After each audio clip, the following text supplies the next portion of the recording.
gratitude as I matriculate through this homiletical outline, I solicit your prayers. Christ in you, the hope of glory. If you would examine with me for just a few brief moments, the 21st verse says, and you that were sometimes alienated and enemies in your mind by the wicked works, yet now hath he reconciled. And you that were sometimes alienated and enemies in your mind. We're talking about mentally alienated. Nowhere is alienation from God more evident than in his thinking, and especially in his thinking about God. Ever since the fall, when our first parents ate the tree of knowledge, the human mind has been susceptible to error. You see, Satan knows this and always goes after the mind. God, by contrast, goes after the heart. Man's mental alienation from God is to be seen everywhere. Witness the countless false religions that flourish around the world. Witness the power which a false philosophy such as evolution holds men's minds captive. Witness the degrading, pulsating perversion that has penetrated and infiltrated our society, where men, I don't hear nobody talking to me, rather than serve God, have served the creature rather than the creator. Paul, the greatest prolific writer and preacher of the then known Roman Greco world, Paul, while in a damp, desolate dungeon, wrote unto the churches. He wrote from Rome. While he was in Rome, he got a chance to observe Rome in its degradation. He wrote to Rome from Corinth.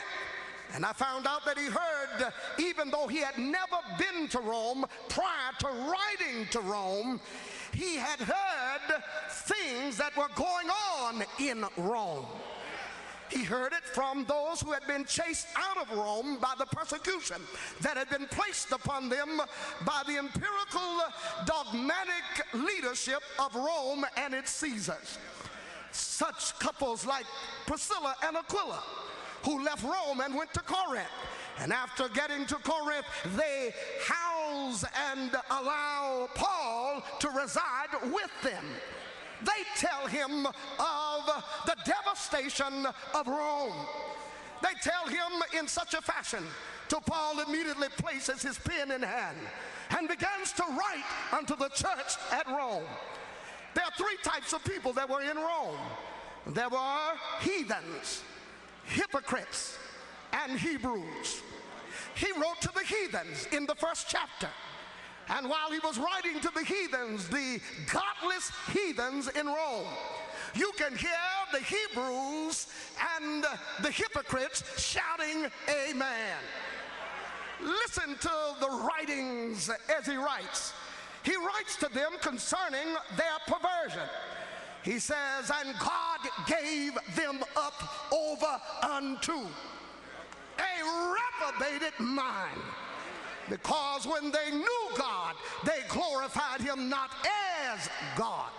Even their very nature should tell them there's a God somewhere. Man says out of his mouth that there is no God, but his head knows better. I don't hear nobody talking to me.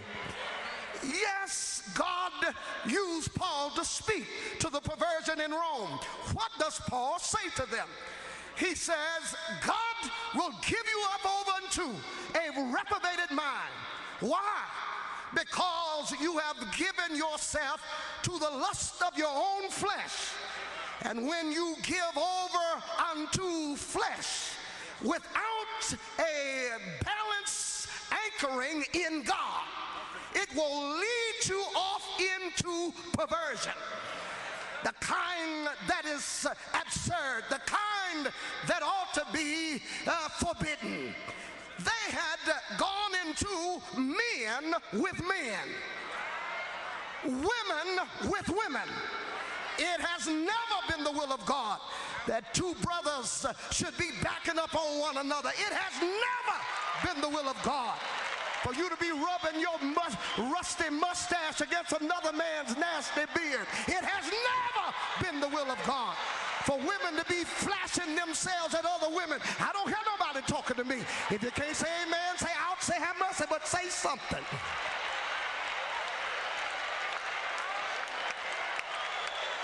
Paul says God gave them up.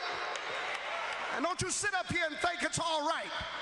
I do believe a person, this is my personal opinion, I do believe a person can be born with a given propensity of a given direction of sexual misconstrued conception. I believe that you can be born with an inclination that is in the wrong direction.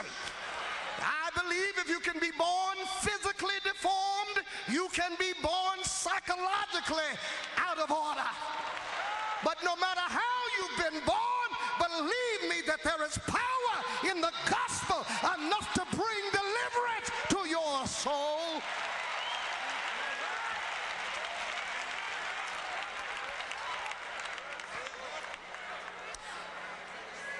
Somebody must understand that the enemy works on our minds. I said the enemy works on our minds. Paul said in this 21st verse that we become alienated by wicked works. By wicked works. Some of us have stopped just sinning. We've become downright wicked.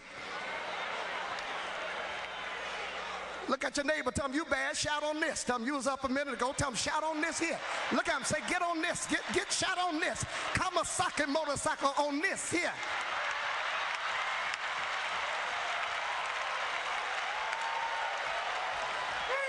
Yes, we have become wicked. We become so wicked till we can't even identify sin as it is. You see, there's a difference between that of what man calls sin and that of what God calls sin. Man calls sin amusement, but God calls it abomination. Man calls sin a blunder, but God calls it blindness. Man calls sin a slip, but God calls it suicide. Man calls sin weakness, but God calls it wickedness. Man calls sin a trifle, but God calls it a tragedy. Don't you let anybody make you think that you can practice sin and stay right with God. Don't you let anybody make you think that you can practice wrong and stay right. Come out from among them and be ye separated, saith the Lord of hosts. The wages of sin is death. The wages of sin is death.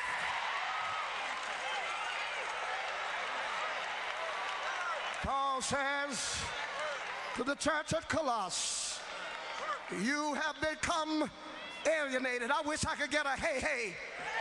I wish I could get a sanctified hey, hey.